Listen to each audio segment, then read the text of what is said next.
আমি একবার এই সিস্টেমের যিনি অংশ হিসেবে ছিলেন আমি তার কাছে আসব, চিত্তরঞ্জন মণ্ডল, এসএসসির প্রাক্তন চেয়ারম্যান, আজ আমাদের সঙ্গে রয়েছেন। আপনার কাছ থেকে জানতে চাইবো, এই যে সিস্টেমটা, এটা যে দুর্নীতির বাইরে নয়, বরং এটাই যে দুর্নীতির আঁতুড়ঘর, সেটা কখনো মুখ্যমন্ত্রী বলেছেন, সেটা এবার কোর্টে তো অবশ্যই তার বিভিন্ন সময় তার সেই ফেসটা সামনে এসেছে। এটা কি করে সম্ভব হলো? এটা কি শুধু এই 2011 থেকে শুরু, নাকি তার আগে থেকেই দুর্নীতির শিকড়ের মধ্যে বাড়তে শুরু করেছিল?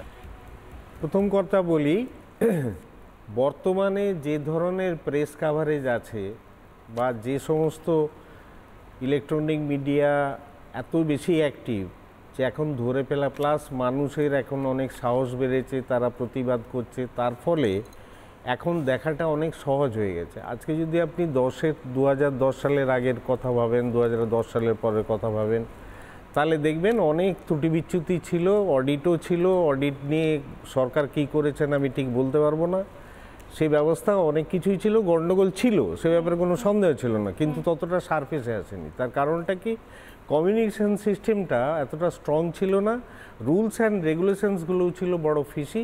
পরবর্তীকালে রুলস রেগুলেশন চেঞ্জ হয়, সেই মোতাবেক কমিশন রিক্রুটমেন্ট করে, এটাই তার দায়িত্ব। এবং কে ঠিক কে বেঠিক, কে যোগ্য কে অযোগ্য একমাত্র বলতে পারবে স্কুল সার্ভিস কমিশন, এবং চেয়ারম্যান যথারীতি বলেছেন যে এটা সম্ভব। কিন্তু সম্ভব বলার পরেও কেন যে এতদিন পরে, আজকে 16ই জুলাই, তার আগে বললেন সম্ভব না, আবার বলছেন সম্ভব, মানে কোনটা যে এসএসসির অবস্থান সেটা সত্যি আমি জানতে বিষয়টা খুব পার্টিনেন্ট কোশ্চেন। আমার কথা হচ্ছে যে এই যে শামীমের তুমি বাইট নিলে, আজকে সুপ্রিম কোর্টে মামলাটা কারা করেছে? এসএসসি। মামলা কারা করে? হাইকোর্টে হেরে যায় যারা, তারা সুপ্রিম কোর্টে গিয়ে মামলা করে। তার অরুণিমা দেবী তো জিতেছে। এই যে আশায় বুক বাঁধার কথা বলছো, সুপ্রিম কোর্টের দিকে চেয়ে আছে, কেন চেয়ে থাকবে? তারা তো জিতেছে। আজকে যদি হাইকোর্টের মামলাটা সুপ্রিম কোর্টে করা কাদ উচিত ছিল, যারা হেরেছে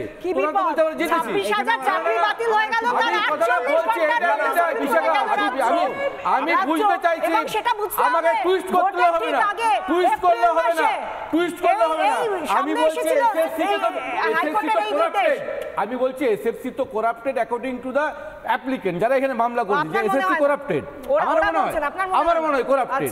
তাহলে এরা, তাহলে এসএসসি তো সুপ্রিম কোর্টে মামলা করেছে, এরা তো মামলা করেনি, এরা তো ক্যাভিয়েট করেছিল, বরং যে এসএসসি যেটা সাবমিশন করবে তাকে আমরা বাধা দেব, ক্যাভিয়েট তারাই করে।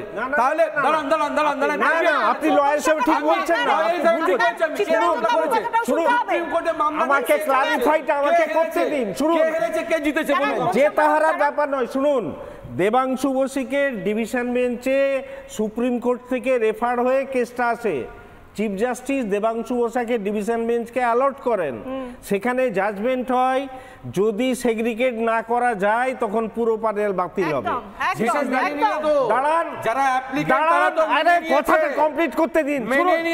আপনি যান লয়ার, আপনি এই কথা বলছেন, আমি একদম দায়িত্ব নিয়ে বলছি তো আপনাকে, ক্যাভিয়েট করেছে তো এরা ক্যাভিয়েট তো করবেই। শুনুন চিত্তরঞ্জন বাবু, আপনি হয়তো প্রসেসটাই ভালো জানেন, কিন্তু আপনার থেকে লয়ার কোনটা ডিভিশন বেঞ্চ জানি, শুধরে নেওয়ার কথা তো সবাই বলে, কিন্তু শুধরানোর জন্য যিনি বিচারপতি, যিনি বিচারকের আসনে বসে রয়েছেন, তার কোনো একটা ডেটা তো দরকার, যে হ্যাঁ এই ডেটার বেসিসে আমি বলছি এ যোগ্য, এ অযোগ্য, এ যেহেতু অযোগ্য সেই জন্য এর চাকরিটা থাকবে না, এ যোগ্য এর চাকরিটা থাকবে। সেই জায়গাটা আসবো, ফিরদৌস শামীমের কাছে যাবো, আসবো মধুশঙ্কর বাবু, অনেক সময় আছে, ফিরদৌস শামীমের কাছে যাবো। ফিরদৌস শামীম, আপনাকেও সেই একই প্রশ্ন করবো যেটা অরুণিমাকে জিজ্ঞাসা করেছিলাম কিছুক্ষণ আগে। সিবিআই তদন্তের ভার যখন সিবিআইকে দেওয়া হলো, সেই সময় গোটা রাজ্যের মানুষ ভেবেছিল যে ঠিক আছে, এবার তো সিবিআই এলো, এবার নিশ্চয়ই এর একটা তল পর্যন্ত যাওয়া যাবে, চাকরি চোর কে সেটা ধরা যাবে, যারা যোগ্য তারা চাকরি পাবে। এখনো তো সেই ধোঁয়াশার জায়গাতেই রয়ে গেল। শামীম বাবু দেখুন, আমি প্রথমে যেটা বলবো সেটা হচ্ছে যে এই যে নিয়োগ প্রক্রিয়াটা কন্ডাক্ট কে করেছে স্কুল সার্ভিস কমিশন। আপনারা আজকে স্কুল সার্ভিস কমিশনের চেয়ারম্যানের বক্তব্য দেখিয়েছেন, চেয়ারম্যান কি বলেছে, যোগ্য অযোগ্য প্রবেশ করা সম্ভব। আজকে যখন শুনানি হয় সুপ্রিম কোর্টে, প্রথম আমি নিজে উত্থাপন করি আদালতের সামনে যে আজকের দিন পর্যন্ত স্কুল সার্ভিস কমিশন সেই যোগ্য অযোগ্যদের প্রভেদ করার যে তালিকা, সেই তালিকা সহ কোনো এফিডেভিট আদালতে জমা দেয়নি। যিনি অ্যাপিয়ার করছিলেন এই অযোগ্যদের পক্ষ থেকে, সেরকম একজন কাউন্সিল বলে ও স্কুল সার্ভিস কমিশন তো অলরেডি একটা এসএলপি ফাইল করে দিয়েছে, ওখানে যা আছে ওটাই শেষ। তার মানে এর আগের দিন যে কথা বলেছেন আদালতে দাঁড়িয়ে যে যোগ্য অযোগ্যদের প্রভেদ করে আমরা তালিকা দেব, তাহলে কি সেটা মিথ্যা কথা বলেছিলেন? আসলে কি দেখুন, সিবিআই তদন্ত করছে, সেটা ক্রিমিনালিটি পার্ট দেখবে, যারা চোর চোর ধরবে, কিন্তু এই চাকরি কে দেবে, চাকরিগুলো কে যোগ্য কে অযোগ্য আইডেন্টিফাই কে করে দেবে, এই দায়িত্ব ন্যস্ত আছে স্ট্যাটুটে স্কুল সার্ভিস কমিশনের। তার কারণ school service commission recommendation authority, এবার অ্যাপয়েন্টিং অথরিটি হচ্ছে বোর্ড, এবং স্টেট সর্বশেষ তাদেরকে অ্যাপ্রুভাল দিয়ে জয়েন করায়, অ্যাপ্রুভাল দেয়, বেতন দেয়। এই পুরো পদ্ধতিটি বুঝতে হবে। সিবিআই কিন্তু চাকরি দেবেও না, সিবিআই কিন্তু চাকরি দেওয়ার কোনো অথরিটিও সিবিআই এর নেই। এই যে যোগ্য অযোগ্য চাকরি দেওয়ার এখতিয়ার নেই, কিন্তু সিবিআই এর তদন্ত করার এখতিয়ার রয়েছে। সিবিআই এতদিন ধরে কোন প্রমাণ একাট্টা করতে পারলো, এবার সেইটা বলার সময় বোধহয় এসেছে। কারণ অরুণিমারা, ইলিয়াসরা, এরকম হাজার হাজার মানুষ তারা কিন্তু সিবিআই এর দিকেই তাকিয়ে রয়েছে। ফিরদৌস শামীম। হ্যাঁ, এবার বলি যে স্কুল সার্ভিস কমিশন বা বোর্ড বা স্টেটের উপর যে দায়িত্ব ন্যস্ত আছে, তারা সেই দায়িত্ব পালন করছে না। এবার এই যে মামলাটি সুপ্রিম কোর্টে চলছে, এই সুপ্রিম কোর্টের সর্বশেষ পর্যন্ত আসবেন। আজকেও সিবিআই এর পক্ষ থেকে কোনো কাউন্সিল ছিল না। আশা করি, যেহেতু আজকে মহামান্য আদালত নির্দিষ্টভাবে বলে দিয়েছেন ইনফ্যাক্ট যে school service commission, board, CBI, আমরা অর্থাৎ রিট পিটিশনাররা প্রত্যেকেই রিপ্রেজেন্টেড হব। আমি আশা করব সিবিআই অতি দ্রুততার সঙ্গে এই যে আর্গুমেন্ট চলছে সেখানে পার্টিসিপেট করবে, তারা রিপোর্ট দাখিল করবে, তারা যে চার্জশিট জমা দিয়েছে সেগুলো আদালতকে অন্ততপক্ষে আদালতের সংজ্ঞানে নিয়ে আসবে, আদালতকে সেগুলো জানাবে।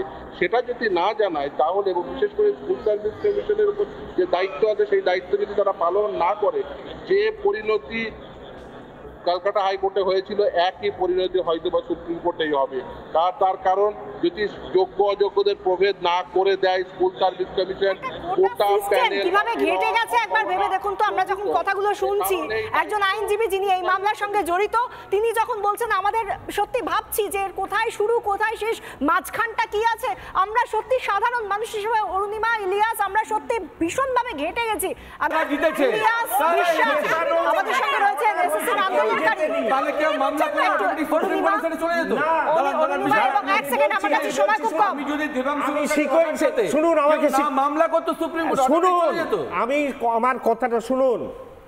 দেবাংশু বসাক বাবু সাহেব ডিভিশন বেঞ্চ যা রায় দিয়েছিল সেটা বলেছিল, তার মধ্যে ছিল এসএসসি নিজে স্বপ্নদিত হয়ে বলেছিল প্রথমে 5,000-এ কিছু ভুল আছে, তাদের ত্রুটি আছে।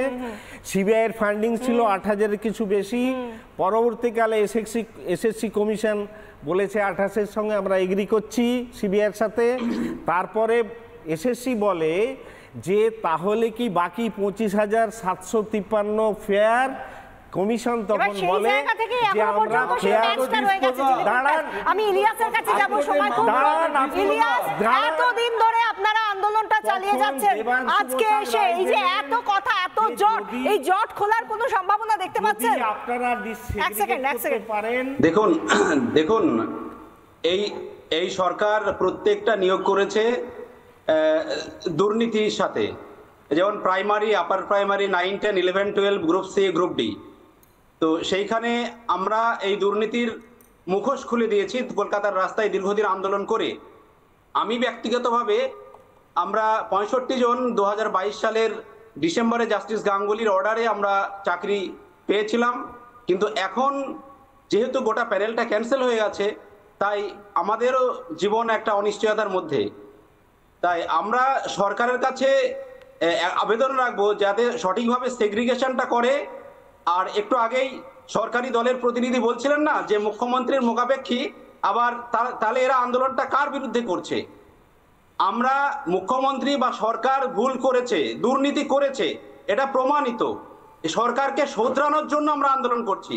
আমরা সরকার চেঞ্জ হবে কি হবে সেটা আমাদের উপর ডিপেন্ড করে না।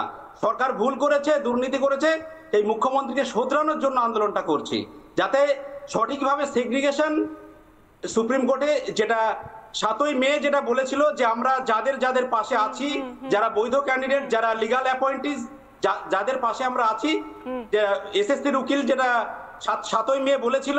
আমরা আশা করব যে আগামী 6 আগস্ট আলটিমেটলি সেই তারিখ আমাদের এই মুহূর্তে যে তারিখের দিকে তাকিয়ে থাকতে হচ্ছে সেটা হচ্ছে 6ই আগস্ট। কি হয় সেদিকে নজর থাকবে।